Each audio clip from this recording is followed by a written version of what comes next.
Hello dear students, you are most welcome to Algebra Institute. Myself is Pushpendra Singh. तो आज की class में हम ब्लैक बॉडी रेडिएशन आपको बताने वाले हैं। हम क्वांटम मैकेनिक्स के को ही आगे कंटिन्यू कर रहे हैं। बीएससी थर्ड ईयर के लिए ये सेशन रखा गया है। तो इसमें हम बीएससी थर्ड ईयर का क्वांटम मैकेनिक्स इंट्रोड्यूस करेंगे, जिसमें हम आपको ब्लैक बॉडी रेडिएशन के बारे में बता रहे हैं। ठीक है, तो लास्ट क्लास में हम लोगों ने जो आपको बताया था, तो लास्ट क्लास में हमने आपको इंट्रोड्यूस किया था कि सब्जेक्ट्स के बारे में, ओके कि आपका क्वांटम मैकेनिक्स में आपको कौन कौन सा बुक्स पढ़ना है और क्या क्या है, स्टार्टिंग हमने किया था। ठीक है, अभी इस वाले लेक्चर में हम लोग आपको बताएंगे कि एक्चुअली ब्लैक बॉडी रेडिएशन का स्टार्टिंग कैसे हुआ और क्वांटम मैकेनिक्स का ओरिजिन का स्टोरी क्या था। ठीक है, वो हम आगे कंटिन्यू करेंगे इसमें थोड़ा सा बता के, और फिर हम ब्लैक बॉडी रेडिएशन और ब्लैक बॉडी स्पेक्ट्रम के बारे में मेनली आपको बताने वाले हैं इसमें। ठीक है, तो सबसे पहले जैसे हम स्टार्ट करते हैं, फर्स्ट क्वेश्चन हमारा यही है कि what is black body.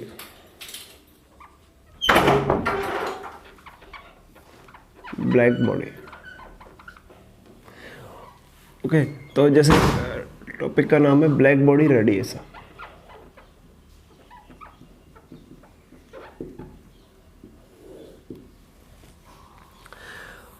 Hindi में बोले तो इसको कृष्ण का विकिरण, कृष्ण का विकिरण। अब यहाँ पे सबसे पहला क्वेश्चन यही आता है कि विकिरण क्या है या रेडिएशन क्या है। ठीक है, तो सबसे पहले इसका मीनिंग आप समझ लो कि विकिरण क्या है, या इंग्लिश में बोले तो रेडिएशन क्या है। ओके, तो बेटा रेडिएशन वर्ड का मतलब होता है, ये जो रेडिएशन वर्ड है ना, रेडिएशन वर्ड का मतलब होता है एनर्जी का फ्लो। ठीक है, this is flow of energy, flow of energy. Okay, अब फ्लो ऑफ एनर्जी किस फॉर्म में होगा? Flow of energy in electromagnetic waves, in electromagnetic waves. Okay, मैंने शॉर्ट में लिख दिया है ईएम वेव्स। ईएम वेव्स का मतलब है इलेक्ट्रोमैग्नेटिक वेव्स। तो एनर्जी का फ्लो इलेक्ट्रोमैग्नेटिक वेव की फॉर्म में होता है, उसको हम रेडिएशन कहते हैं। ओके, जैसे आप लोगों ने नाम सुना होगा थर्मल रेडिएशन। थर्मल रेडिएशन का मतलब क्या होता है? थर्मल रेडिएशन, ये आपने सुना होगा। थर्मल रेडिएशन का मतलब होता है बेटा एनर्जी, कोई किसी भी बॉडी से एनर्जी का फ्लो होना। ठीक है, मतलब बॉडी से एनर्जी निकलना। अब एनर्जी जो निकलेगी ना, वो इलेक्ट्रोमैग्नेटिक वेव्स की फॉर्म में निकलेगी। और थर्मल का मतलब होता है due to temperature difference. Okay, temperature difference की वजह से जो एनर्जी का रेडिएशन होगा, उन रेडिएशंस को हम बोलेंगे थर्मल रेडिएशन। ओके, तो इस तरीके जैसे आपने थर्मोडायनेमिक्स में पढ़ा है कि आपके पास एक सिस्टम होता है और एक सराउंडिंग होता है। जैसे मान लो ये आपके पास एक सिस्टम है और सिस्टम के चारों ओर सराउंडिंग है। सिस्टम का टेम्परेचर T1 है और सराउंडिंग का टेम्परेचर T2 है। तो T1 T2 से ज़्यादा है। अगर T1 is greater than T2 तो आप क्या कहोगे कि हीट का फ्लो T1 से T2 की तरफ हो रहा है। ठीक है, T2 सराउंडिंग है इसके चारों ओर, और T1 क्या है? मटेरियल है। ओके, अगर मटेरियल का टेम्परेचर ज़्यादा है और सराउंडिंग का टेम्परेचर कम है, इसका मतलब सिस्टम से सराउंडिंग की तरफ एनर्जी का फ्लो हो रहा है। तो आप बोलते हो कि थर्मल रेडिएशंस यहाँ से यहाँ पे जा रही हैं। ओके, तो ये डिपेंड करता है कि किसका टेम्परेचर ज़्यादा है, तो वहाँ पे हम कहते हैं कि थर्मल रेडिएशन यहाँ से यहाँ तक जाएंगे। ओके, तो ये क्या हो रहा है? इमिटिंग रेडिएशन है। इमिटिंग रेडिएशन मतलब उत्सर्जित होने वाली विकिरण। तो यहाँ से उत्सर्जित होने वाली विकिरण आ रही है, लेकिन ऐसा मतलब हमको डोमिनेंट जो पार्ट है वही हमको फील होता है या रियलाइज होता है कि यहाँ से रेडिएशन यहाँ पे जा रही है। थर्मल रेडिएशन, ऊष्मा ऊर्जा जो है वो यहाँ से यहाँ पे ट्रांसफर हो रही है, सिस्टम से सराउंडिंग में ट्रांसफर हो रही है, क्योंकि सिस्टम का टेम्परेचर ज़्यादा है, सराउंडिंग का टेम्परेचर कम है। लेकिन वास्तव में ऐसा नहीं होता है। वास्तव में क्या होता है? वास्तव में ये होता है कि यहाँ पे दोनों प्रोसेस एक साथ चलती हैं। यहाँ पे ये सिस्टम और सिस्टम के अंदर एब्जॉर्बेशन और रेडिएशन दोनों एक साथ होता है। ठीक है, वास्तव में क्या हो रहा है कि यहाँ पर रेडिएशन भी हो रहा है और मतलब आप बोल सकते हो कि रेडिएशन का एमिशन भी हो रहा है। रेडिएशन का एमिशन भी हो रहा है और एब्जॉर्प्शन भी हो रहा है। दोनों एक साथ होता है, लेकिन क्या हो रहा है कि एमिशन का रेट आपको ज़्यादा दिख रहा है, एमिशन आपको ज़्यादा दिख रहा है और एब्जॉर्प्शन आपको कम दिख रहा है। ओके, क्योंकि यहाँ का टेम्परेचर ज़्यादा है और यहाँ का टेम्परेचर कम है। इसकी वजह से आप यहाँ पे बोल सकते हो कि इस वाले यहाँ पर टेम्परेचर डिफरेंट है, टेम्परेचर जो डिफरेंस है ना, तो आप यहाँ पे क्या बोल सकते हो कि एमिशन का रेट एब्जॉर्प्शन के रेट से ज़्यादा है। मतलब यहाँ पे एमिशन एब्जॉर्प्शन दोनों हो रहे हैं, लेकिन एमिशन का रेट ऑफ एमिशन उत्सर्जन की जो दर है वो रेट ऑफ एब्जॉर्प्शन से ज़्यादा है। रेट ऑफ एब्जॉर्प्शन, अवशोषण की दर से उत्सर्जन की दर ज़्यादा है, इसको बोलते हैं उत्सर्जन। ओके, उत्सर्जन, और इसको बोलते हैं अवशोषण। ठीक है, तो अवशोषण की दर अगर आप बात करते हो ये कम होगी यहाँ पर इस सिस्टम के लिए।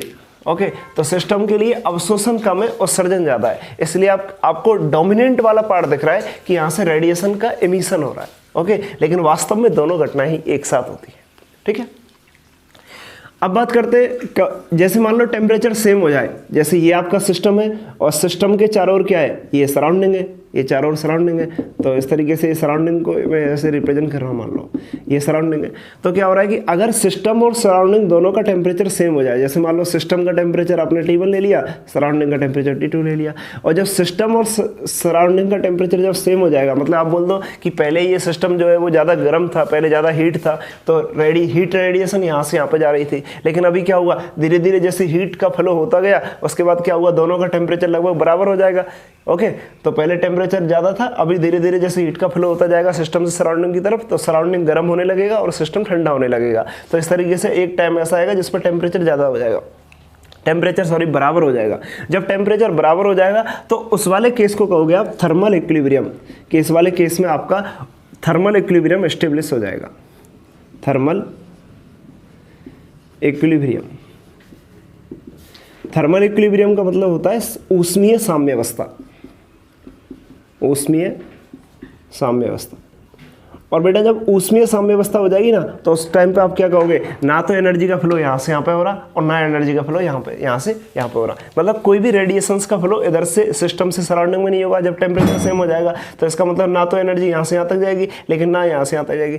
ऐसा आपको फील होगा, लेकिन वास्तव में ऐसा नहीं होता है। वास्तव में क्या होगा कि रेडिएशन कंटिन्यूअसली यहाँ से यहाँ तक एमिट होगा और यहाँ से एब्जॉर्ब भी होगा, मतलब रेडिएशंस का आदान प्रदान तो चलता रहेगा, लेकिन बात क्या बनेगी, जब टेम्परेचर सेम हो जाएगा तो rate of absorption, rate of emission और रेट ऑफ एब्जॉर्प्शन दोनों सेम हो जाएंगे।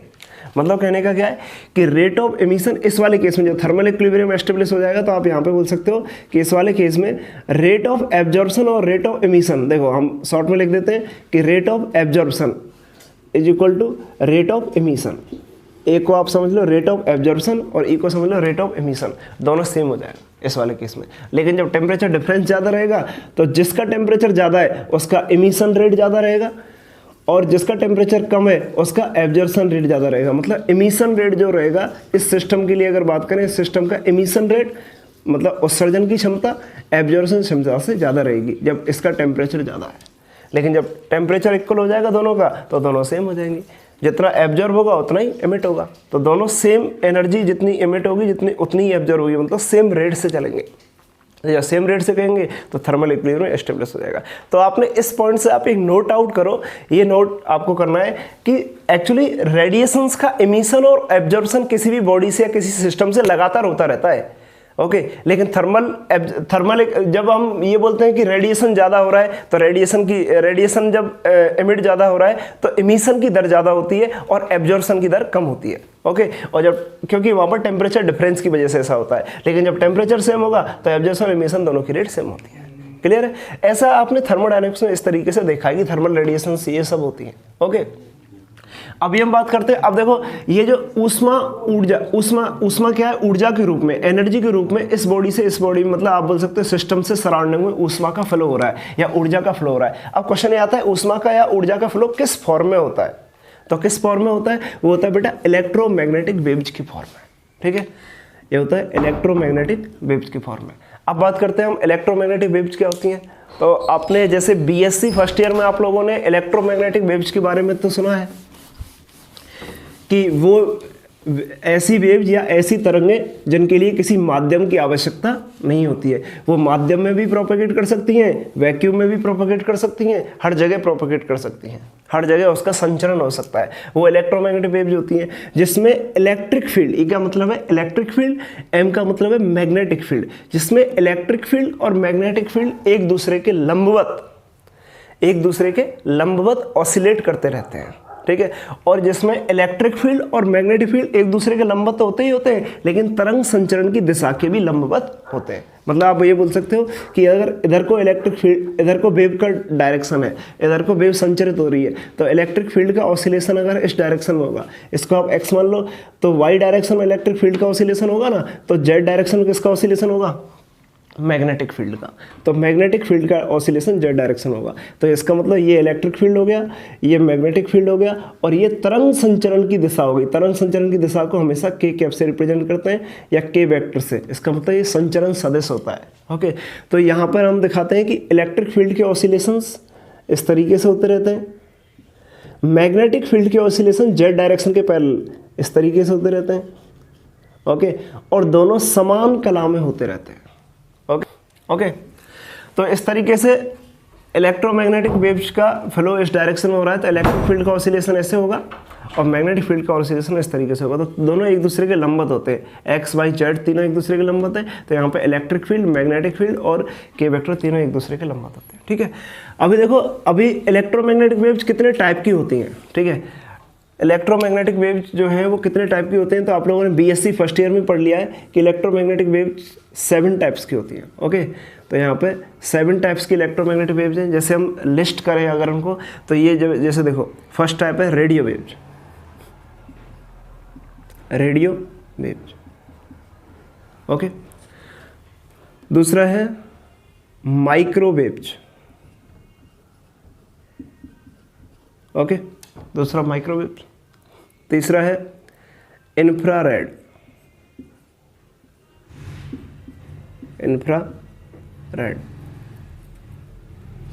Actually infrared. ओके, तीसरा है विजिबल लाइट,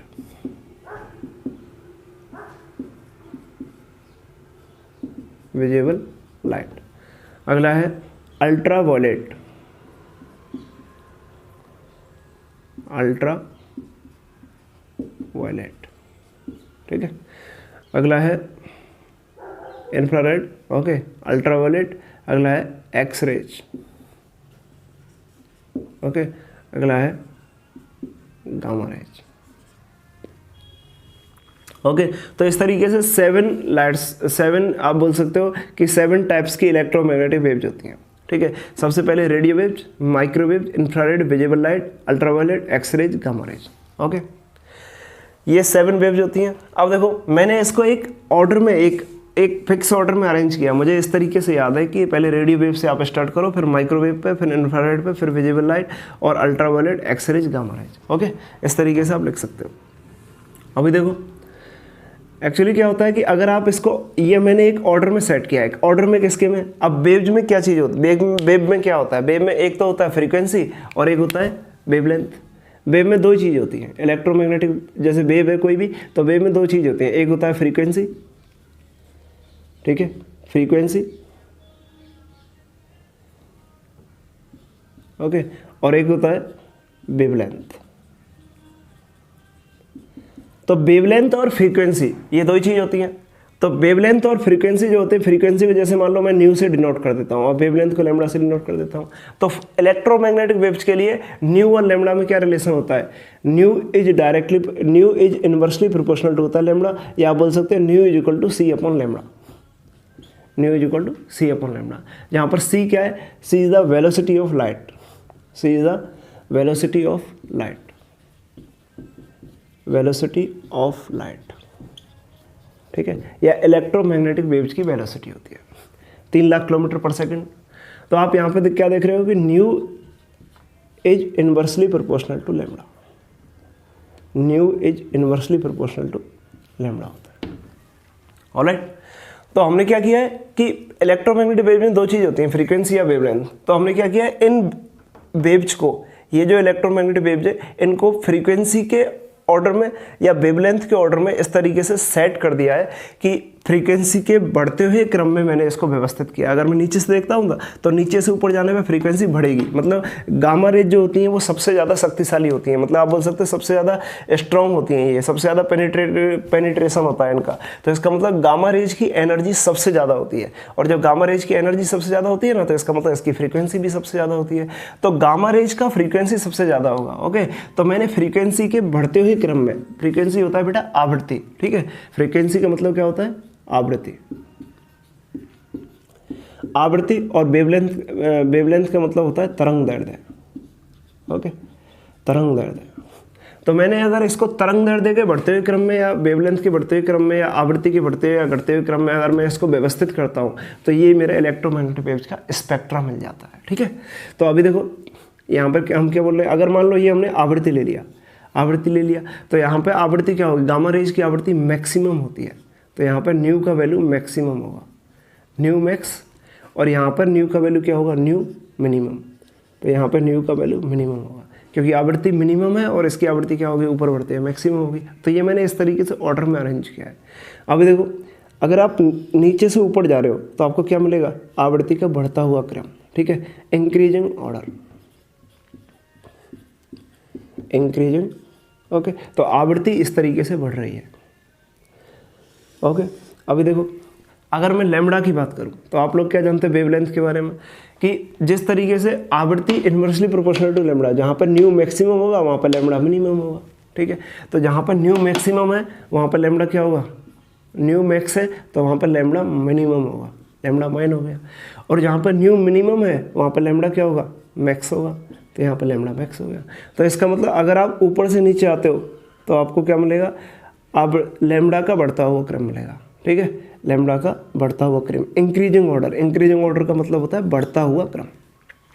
ओके, तो इस तरीके से आप बोल सकते हो इस वाले केस में लैम्बडा इंक्रीज हो रहा है, इस वाले केस में वेवलेंथ नीचे से ऊपर जाने पर इंक्रीज हो रही है, और इसमें ऊपर से नीचे आने पर इंक्रीज हो रही है।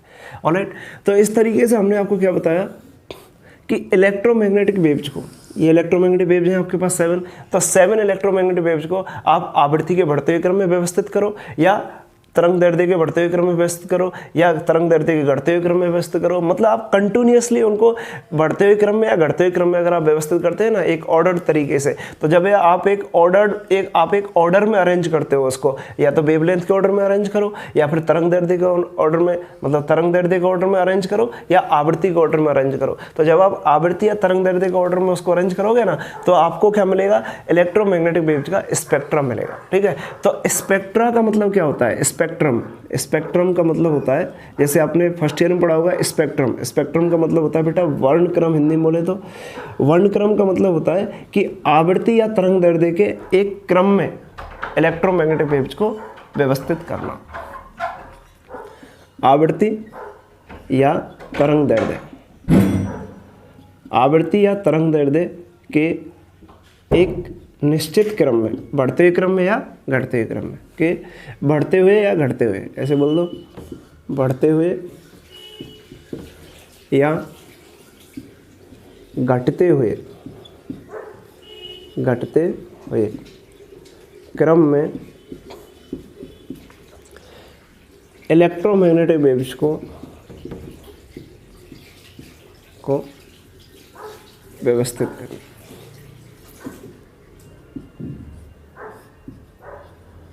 करने पर प्राप्त क्रम, ओके, वर्णक्रम कहलाता है,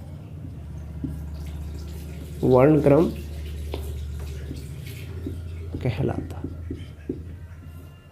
तो आप वर्णक्रम की डेफिनेशन, स्पेक्ट्रम की डेफिनेशन इस तरीके से दे सकते हो कि अगर हम आवृत्ति या तरंग दैर्ध्य के बढ़ते हुए या घटते हुए क्रम में इलेक्ट्रोमैग्नेटिक वेव्स को व्यवस्थित कर दें तो वही इसका इलेक्ट्रोमैग्नेटिक वेव्स का वर्णक्रम कहलाता है। ओके, प्राप्त क्रम इलेक्ट्रोमैग्नेटिक, क्योंकि हमने देखो इलेक्ट्रोमैग्नेटिक वेव्स लिखा है ना, तो इलेक्ट्रोमैग्नेटिक वेव्स का, इलेक्ट्रोमैग्नेटिक वेव्स को व्यवस्थित कर रहे हैं तो इलेक्ट्रोमैग्नेटिक वेव्स का वर्णक्रम कहलाता है। ठीक है, विद्युत चुम्बकीय तरंगों का स्पेक्ट्रम कहलाता है। क्लियर, तो ये विद्युत चुम्बकीय तरंगों का मैंने स्पेक्ट्रम अरेंज कर दिया। अभी देखो एक चीज और आपको बता देते हैं, देखो इसको थोड़ा सा मिटा देते हैं अभी। ठीक है, एक चीज और आपको बता देते हैं,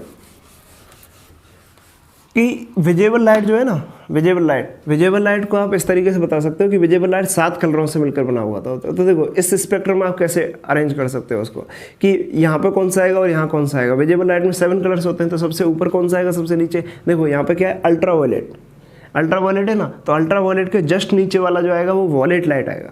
अल्ट्रावायलेट के जस्ट नीचे वाला क्या आएगा, ये 7 कलर से मिलकर बना हुआ है, तो 7 कलर्स में अल्ट्रावायलेट के जस्ट नीचे वाला क्या आएगा, वॉलेट, तो ये वॉलेट आएगा, बैंगनी,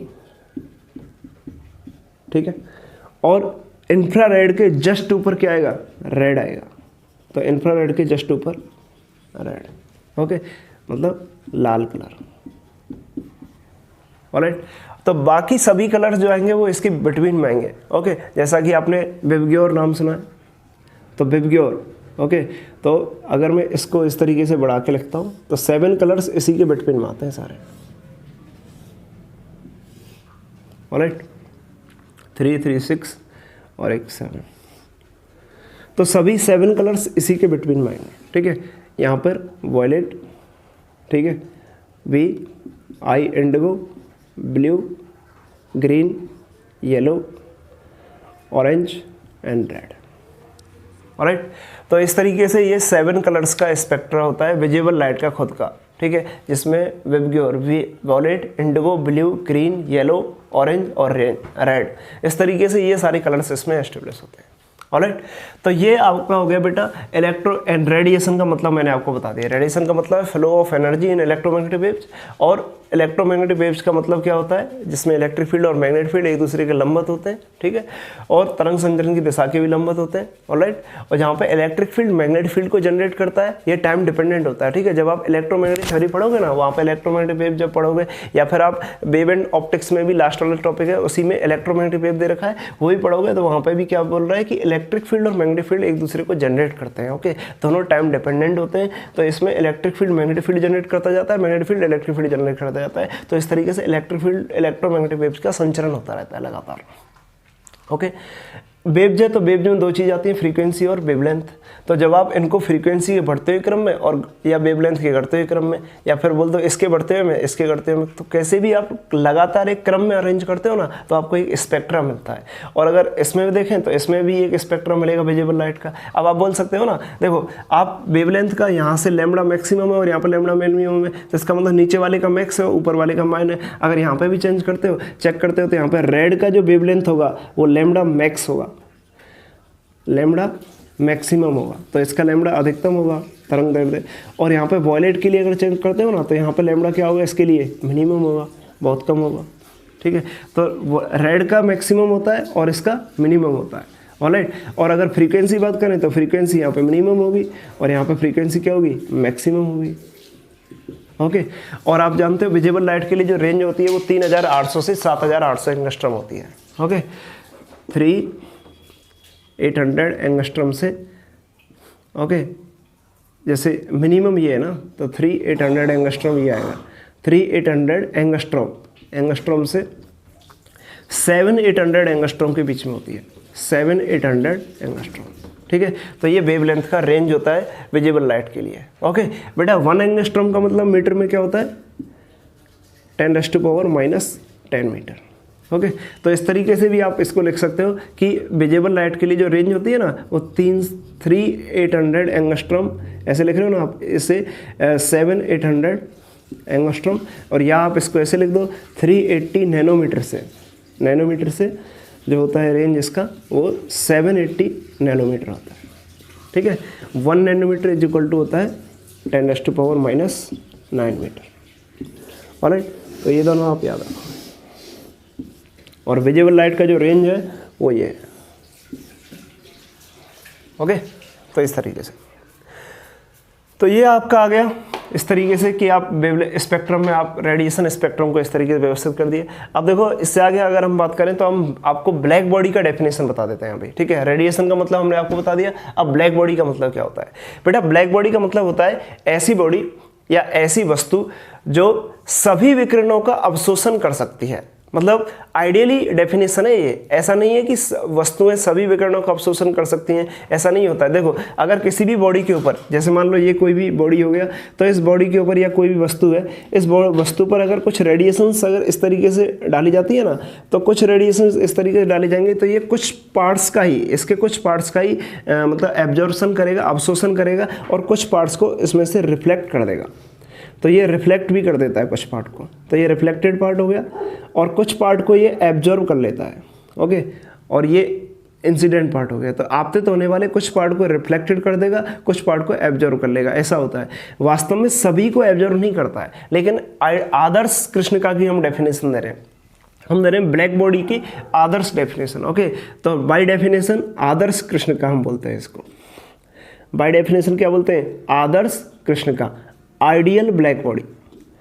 आइडियल ब्लैक बॉडी की डेफिनेशन आप इस तरीके से दे सकते हो, ideal black body, okay, black body. तो ऐसी वस्तु जो सभी विकिरणों का अवशोषण कर लेती है, मतलब कोई भी रिफ्लेक्शन यहाँ से नहीं होगा, यहाँ से कोई भी रिफ्लेक्शन नहीं होगा, पूरा को पूरा एब्जॉर्ब हो जाता है, तो उस बॉडी को ब्लैक बॉडी कहते हैं। एक्चुअली ब्लैक बॉडी का मतलब ये नहीं है कि वो ब्लैक कलर की ही हो, ऐसा जरूरी नहीं होता है, ठीक है।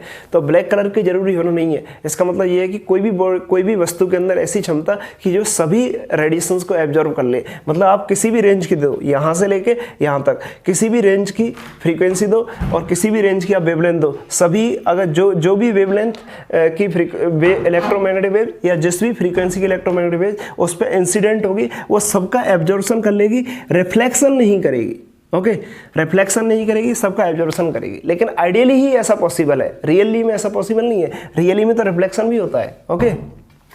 तो ये सभी का एब्जॉर्प्शन कर लेती है। तो आप क्या डेफिनेशन क्या दोगे, बाय डेफिनेशन, ठीक है। By definition ideal black body का मतलब होता है कि ऐसी, ओके, ऐसी वस्तु या ऐसा ऑब्जेक्ट, ओके, सच ऑब्जेक्ट्स, ओके, ऐसी वस्तु जो अपनी सतह सरफेस पर आपतित, ओके, अपनी सरफेस पर इंसिडेंट सभी विकिरणों को, ठीक है, सभी रेडिएशंस का, सभी विकिरणों का एब्जॉर्प्शन कर लेती है, का अवशोषण कर लेती है, सभी रेडिएशंस का अवशोषण कर लेती है, ओके, आइडियल ब्लैक बॉडी कहलाती है, ठीक है, आइडियल ब्लैक बॉडी कहलाती है, या आप बोल सकते हो आदर्श कृष्णिका कहलाती है, आदर्श कृष्णिका कहलाती है, ओके। जो सभी रेडिएशंस को एब्जॉर्ब कर सकती है उसको आदर्श कृष्णिका कहते हैं, ऑलराइट। तो सच ऑब्जेक्ट्स, ओके, इंग्लिश में बोले तो सच ऑब्जेक्ट्स, ऐसी वस्तु है, such objects which absorb all radiations, okay, which observe all radiation, जो सभी विकिरणों का अवशोषण कर लेती है, आदर्श कृष्णिका कहलाती है। क्लियर। अभी देखो आदर्श कृष्णिका को हम किस तरीके से कंस्ट्रक्ट करते हैं। अगर हम बोले कि लेबोरेटरी में अगर हमें आदर्श कृष्णिका बनानी है, अगर हमें आइडियल ब्लैक बॉडी बनानी है, तो हम किस तरीके से उसका कंस्ट्रक्शन करेंगे, किस तरीके से हम उसका निर्माण कर सकते हैं, ओके। तो हम ये बता देते हैं आपको। देखो क्या है कि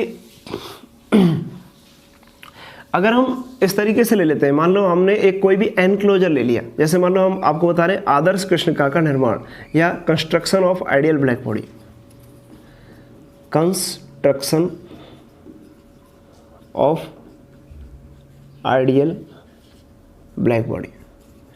आइडियल ब्लैक बॉडी का कंस्ट्रक्शन आप कैसे करोगे? तो आइडियल ब्लैक बॉडी का आपको कंस्ट्रक्शन करना है, तो इसके कंस्ट्रक्शन के लिए आप क्या करोगे कि एक इस तरीके से आप एक एनक्लोजर ले लो। क्या ले लो आप? एनक्लोजर। देखो हम यहाँ पे एक एनक्लोजर दिखा देते हैं कि आप कोई भी एक एनक्लोजर ले लो इस तरीके से। ये एनक्लोजर अगर आपने ले लिया, एनक्लोजर का मतलब बेटा क्लोज्ड सरफेस इसका क्लोज है और अंदर से खाली है, तो ये एनक्लोजर ले लिया। इस एनक्लोजर को इस तरीके से, चलो हम इसकी डबल भित्ति बना देते हैं, ठीक है, डबल दीवार बना दी इसकी, ऑलराइट। तो ये आपने एनक्लोजर ले लिया और इस एनक्लोजर में एक बारीक छिद्र बना दो, ठीक है, बारीक होल, ओके, इस तरीके से।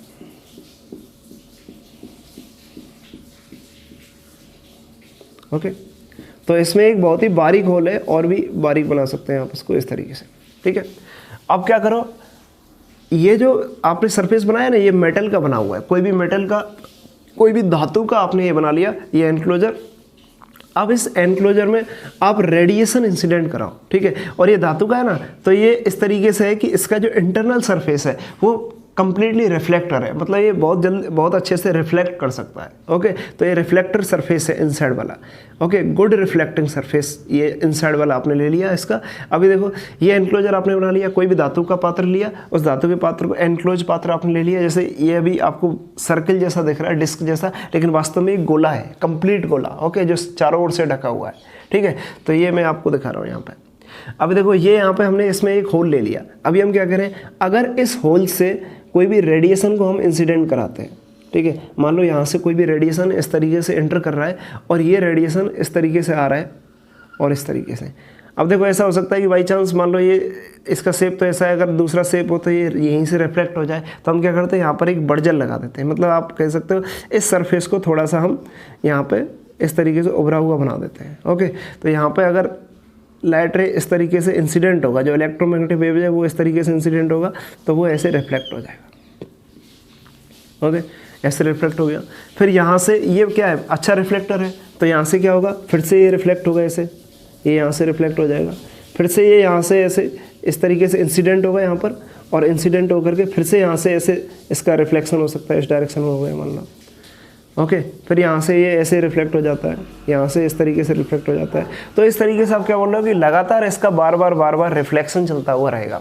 तो इलेक्ट्रोमैग्नेटिक वेव जो इसके अंदर एक बार एंटर कर गई, अब देखो गौर से देखो, इसके पास दूसरा रास्ता तो नहीं है बाहर जाने का। अब क्या होगा कि जब ये इलेक्ट्रोमैग्नेटिक वेव इसके पास इसमें एक बार जब एंटर कर गई, जब ये रेडिएशन, ये जो इलेक्ट्रोमैग्नेटिक वेव आपने इंसिडेंट कराई है ना, तो ये इलेक्ट्रोमैग्नेटिक वेव जब इसमें एक बार इंसिडेंट कर गई, तो बार बार उसी बॉडी के अंदर रिफ्लेक्ट होती रहेगी, बार बार रिफ्लेक्ट होती रहेगी, और अपने बाहर जाने का रास्ता देखेगी, लेकिन बाहर नहीं निकल सकती, क्योंकि यहाँ पर इस तरीके से रिफ्लेक्शन होगा कि इसके लिए ये वाला रास्ता मिलेगा ही नहीं। ठीक है, जब बार बार इंसिडेंट होगी और रिफ्लेक्टेड होती रहेगी, तो बार बार रिफ्लेक्टेड होने के बाद क्या होगी कि ये इसके अंदर ट्रैप हो जाएगी, इसके अंदर फंस गई। ओके, ट्रैप होने का मतलब फंस गई। तो जब ये रेडिएशन इसके अंदर ट्रैप हो जाएगी, तो लगातार रेडिएशन इंसिडेंट हो रही है, और जब इसके अंदर ट्रैप हो जाएगी, तो जब ये ट्रैप हो जाएगी ना, तो आप क्या बोलोगे कि ये जो बॉडी है, इस बॉडी के अंदर जो रेडिएशन आई है वो इसके अंदर ही फंस के रह गई, इस बॉडी से बाहर वापस नहीं जा पा रही है। इसका मतलब ये एक ऐसी बॉडी है जो इंसिडेंट होने वाली सभी रेडिएशंस को एब्जॉर्ब कर रही है, जो इंसिडेंट होने वाली सभी रेडिएशंस को एब्जॉर्ब कर रही है। इसका मतलब ये बॉडी जो है वो ब्लैक बॉडी है। क्या है? Black body. तो इस तरीके से आइडियल ब्लैक बॉडी को अगर आपको कंस्ट्रक्ट करना है तो आप ऐसे कर सकते हो। एक धातु का पात्र ले लो, क्लोज पात्र, और उस पात्र में एक छिद्र कर लो। ओके, ये आपके पास एक होल है, इसमें ये क्या है बेटा, यहाँ पे होल। ओके, तो ये होल हो गया। इस होल में होके अगर कोई इलेक्ट्रोमैग्नेटिक वेव इंसिडेंट कराओगे, तो ये इलेक्ट्रोमैग्नेटिक वेव बार बार इसमें रिफ्लेक्ट होगी, और बार बार रिफ्लेक्ट होगी, और इसके अंदर ट्रैप हो जाएगी। जब इसी के अंदर ट्रैप हो जाएगी ना, तो आप क्या कहोगे कि इलेक्ट्रोमैग्नेटिक वेव जो इसके अंदर इंसिडेंट हुई थी वो तो बाहर ही नहीं निकल पा रही है, उसका कुछ पार्ट रिफ्लेक्ट ही नहीं हुआ, उसका कुछ पार्ट वापस ही नहीं गया। जब वापस ही नहीं गया, इसका मतलब क्या हो गया कि ये जो बॉडी है ये कंप्लीटली एब्जॉर्बर की तरह काम कर रही है, परफेक्ट एब्जॉर्बर की तरह काम कर रही है। तो आप क्या कह रहे हो कि ये ब्लैक बॉडी है। ओके, क्लियर हो गया? तो ये ब्लैक बॉडी होता है। तो ब्लैक बॉडी की डेफिनेशन ये हो गई, और ये ब्लैक बॉडी का कंस्ट्रक्शन आप इस तरीके से कर सकते हैं। ओके, अभी ब्लैक बॉडी रेडिएशन की अगर हम बात करें, तो ब्लैक बॉडी रेडिएशन का मतलब होता है इस ब्लैक बॉडी से निकलने वाली रेडिएशंस, बाहर निकलने वाली। ओके, तो जैसे देखो, अभी हम थोड़ा सा ये और बता देते हैं आपको कि जैसे मान लो ये आपने एनक्लोजर लिया, ये आपने एनक्लोजर ले लिया, राइट, इस तरीके से। तो इस एनक्लोजर को अगर आप हीट करते हो, ठीक है, अभी तो ये आपने एनक्लोजर ले लिया, तो अभी तो आपने डेफिनेशन देने के लिए क्या बोला कि इसके अंदर आने वाली सभी इलेक्ट्रोमैग्नेटिक वेव इसमें फंस जाती हैं। अगर ब्लैक बॉडी रेडिएशन की डेफिनेशन बोले, तो डेफिनेशन कैसे बोलोगे कि अगर इस एनक्लोजर को हम, ये एनक्लोजर हो गया, ये एनक्लोजर हमारा ब्लैक बॉडी है, ठीक है, ये एनक्लोजर क्या है, ब्लैक बॉडी है। तो बाय डेफिनेशन हमने देख लिया कैसे ब्लैक बॉडी बनाई है, तो ये ब्लैक बॉडी है। अगर इसको हम हीट करें, ठीक है। तो जब इसको हीट करेंगे ना, तो हीट करने पे क्या होगा, इसका टेम्परेचर इंक्रीज होगा। जब टेम्परेचर इंक्रीज होगा ना, तो यहाँ पे क्या होगा, इसका जो सरफेस है, इस सरफेस में ये जो इसका बॉडी है, इस बॉडी के अंदर जितना भी इसका एटम है या इलेक्ट्रॉन्स है, वो सभी क्या होंगे, हीट की वजह से ऑसिलेट करने लग जाएंगे, वाइब्रेट करने लग जाएंगे। और उस वाइब्रेशन के थ्रू क्या होगा, यहाँ से रेडिएशन एमिट होगा, ठीक है। तो उस वाइब्रेशन से क्या होगा, वाइब्रेशन की वजह से जब उसमें काइनेटिक एनर्जी आ जाएगी, तो उसकी वजह से हीट यहाँ से निकलेगी। ओके, या बोल सकते हो जब इसको आप हीट करोगे तो इसके, देखो दोबारा सुन लो, जब आप इसको हीट करोगे ना, तो इसके अंदर उपस्थित एटम्स, अणु जो मॉलिक्यूल्स हैं या इलेक्ट्रॉन्स हैं, वो सभी वाइब्रेट करने लग जाएंगे। जब वाइब्रेट करेंगे ना, तो उस वाइब्रेशन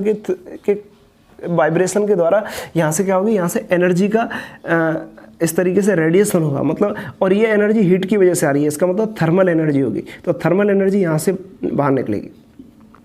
जब थर्मल एनर्जी यहाँ से एमिट होगी ना, इस तरीके से थर्मल एनर्जी यहाँ से एमिट होगी, तो फिर वो थर्मल एनर्जी यहाँ पे कलेक्ट हो जाएगी इस एनक्लोजर में, और इसका टेम्परेचर लगातार बढ़ता हुआ जाएगा अगर हम लगातार हीट करते हुए। तो अब फिर उसके बाद हम क्या करेंगे, इसको हीट करना बंद कर देंगे, तो एक निश्चित टेम्परेचर इसमें एस्टेब्लिश हो जाएगा। तो एक निश्चित टेम्परेचर जब इसमें एस्टेब्लिश हो जाएगा ना, तो उस टाइम पे जितनी भी इलेक्ट्रोमैग्नेटिक वेव्स इसके अंदर कलेक्ट होंगी, और सबका एक निश्चित ताप होगा, उनको कहेंगे हम थर्मल रेडिएशन, ऊष्मीय विकिरण है, ठीक है। तो ऊष्मा की वजह से ये आई है। फिर ये थर्मल रेडिएशन इस छिद्र से होकर अगर मान लो बाहर निकलती है, ठीक है, तो इन रेडिएशंस को कहेंगे कि इस बॉडी से एमिट होने वाली रेडिएशंस। और इस बॉडी को पहले से हम क्या कॉल कर चुके हैं, इस बॉडी को हम कॉल कर चुके हैं, ये ब्लैक बॉडी है। तो ब्लैक बॉडी से जो रेडिएशंस बाहर निकलेंगी अभी हीट करने के कारण, टी टेम्परेचर वाली, उसको कहेंगे black body radiation, black body radiation. या फिर आप, और ये जो रेडिएशन बाहर निकलेगी ना, इस रेडिएशन का जो कैरेक्टरिस्टिक होगा, जो इसका गुणधर्म होगा, वो सेम अंदर वाली के बराबर ही होगा। तो आप इसके अंदर फंसी हुई जो हीट की वजह से जो इसके अंदर इलेक्ट्रोमैग्नेटिक वेव्स कलेक्ट हुई हैं, उनको भी आप ब्लैक बॉडी रेडिएशन बोलोगे, और जो यहाँ से इमिट होगी वो भी ब्लैक बॉडी रेडिएशन का ही एक हिस्सा होगी, तो वो ब्लैक बॉडी रेडिएशन कहते हैं। ओके, तो ब्लैक बॉडी को जब हीट करते हैं तो उससे निकलने वाली जो रेडिएशंस होती हैं, या उसके वॉल्यूम में जो रेडिएशंस होती है, उनको ब्लैक बॉडी रेडिएशन कहते हैं, या उससे इमिट होने वाले रेडिएशन को भी ब्लैक बॉडी रेडिएशन ही कहते हैं। ठीक है, अभी नेक्स्ट क्लास में हम आपको बताएंगे ब्लैक बॉडी रेडिएशन का स्पेक्ट्रा कैसे बनता है, और ब्लैक बॉडी रेडिएशन की per unit time per unit area में यहाँ पे जो एनर्जी होती है, उस एनर्जी का लैम्डा के साथ किस तरीके से ग्राफ बनता है, और वो एनर्जी का वैल्यू कितना होता है, और फिर उसके लिए वो जो ग्राफ आपको मिलेगा ना यहाँ पे ब्लैक बॉडी रेडिएशन का, अगर आप energy per unit time per unit area का अगर आप ग्राफ खींचोगे, मतलब आप इसकी इंटेंसिटी का लैम्डा के साथ ग्राफ खींचोगे, तो वही कंटिन्यूअस ग्राफ मिलेगा। इसको कहते हैं ब्लैक बॉडी रेडिएशन का स्पेक्ट्रम। और आगे की चर्चा नेक्स्ट क्लास में इसी के ऊपर होगी कि ब्लैक बॉडी रेडिएशन आपको का जो स्पेक्ट्रम मिल रहा है, ये स्पेक्ट्रम इस तरीके से कंटिन्यूअस मिल रहा है। तो कंटिन्यूअस क्यों मिल रहा है, पहली बात तो ये, ठीक है। दूसरी बात ये होगी कि देखो आपको ये बता दें कि ब्लैक बॉडी रेडिएशन का जो स्पेक्ट्रम मिल रहा है ना, वही सबसे बड़ी समस्या थी कि इसको लोग अंडरस्टैंड नहीं कर पा रहे थे कि ये ऐसा क्यों प्राप्त हो रहा है। ठीक है, तो इसका स्टोरी हम आपको कल बताने वाले हैं। ऑलराइट, तो नेक्स्ट क्लास में इसके बारे में बताएंगे। तो आज का क्लास यहीं पे ओवर होता है। ओके, तो इसमें हमने आपको ब्लैक बॉडी रेडिएशन का डेफिनेशन दे दिया, किस तरीके से आपको डिफाइन करना है। Clear? Thank you very much.